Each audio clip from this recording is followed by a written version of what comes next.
এটা ভালো হবে না বাবা? হ্যাঁ। হুম। ব্লাউজ এটা নিয়ে। হ্যাঁ। নমস্কার সবাইকে, আমি রেডি হয়ে গেলাম গো। আমি যাচ্ছি কোথাও, তোমরা কি বুঝতে পারছো? আমি যাচ্ছি হয়েছে লোকনাথ আশ্রমে। আমি যাবো ওইখানে, লোকনাথ আশ্রমে একদিনের জন্য কীর্তন লাগে।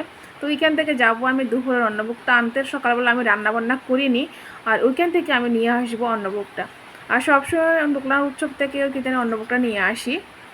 খেতে সে পরিমাণে দুর্দান্ত হয়। আর পূজাটা আসলে যে শুধু মনটা চাই যে অন্নভোগ নিয়ে আসবো। তো এদিকে আমি রেডি হয়ে গেলাম, কারণ সকালবেলা পূজা টুজা দিয়ে। তো এখন বাজে একটার থেকে কোকান দেওয়া শুরু হয়ে যায়। সেখান থেকে যাবো একটা কোকান নেবো, কোকান নেওয়া মাত্র তারপরে অন্নভোগটা নিয়ে আসবো। আর ঠাকুরকে প্রথম যেহেতু একটু প্রণাম করবোই, ঠাকুরকে প্রথম দর্শন করবো, তারপর অন্নভোগ নেবো, তারপরে ঘরে ফিরবো।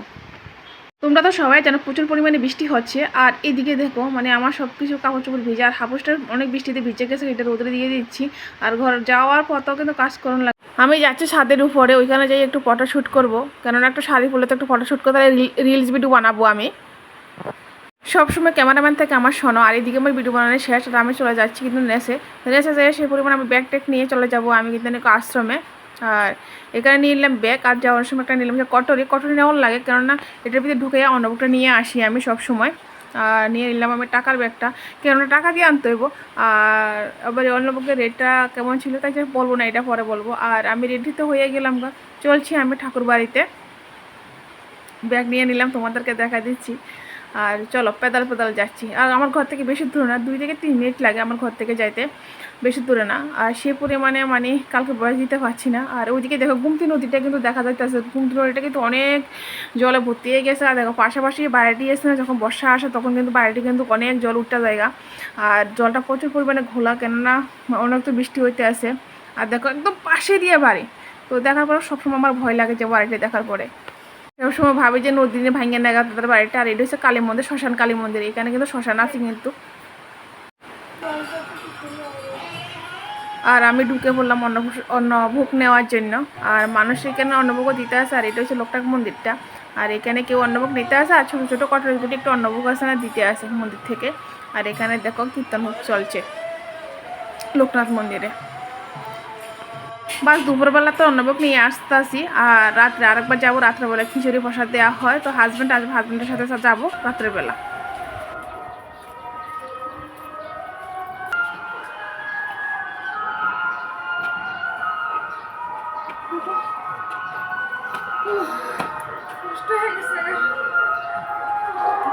খুশি তো?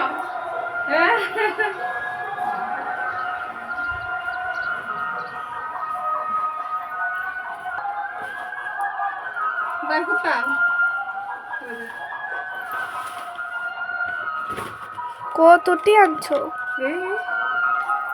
ওয়াও, এটা কি? ও, ডালিয়ার খিচুড়ি।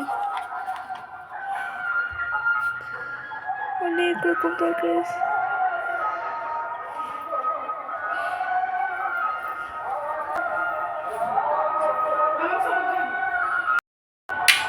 নমস্কার সবাইকে, গুড আফটারনুন। আজকে লোকনাথ পূজা, গিয়েছিলাম আমি লোকনাথ কীর্তনে, নিয়ে এসে আমি অন্নভোগের টিকিট করে আনতে লাগে। টিকিট করে অন্নভোগ নিয়ে এসে কি আছে, গোবিন্দভোগের চাল দিয়ে ভাত বানাইছে, আর ডাল, মুগের ডাল দিয়া, শশা দিয়া, একটা বেগুনি দিয়েছে, একটা লাবড়া, কচুর শাক, পায়েস, আলু আর পনির দিয়ে একটা সবজি, আম দিয়েছে, ঠাকুরের প্রসাদ দিয়েছে। ওইখানে দিয়েছে পটল, আলু, ডালের বড়া, মুগ ডালের বড়া দিয়ে একটা সবজি বানাইছে। এটা হচ্ছে আমার ভোগের রেসিপি, অন্নভোগ।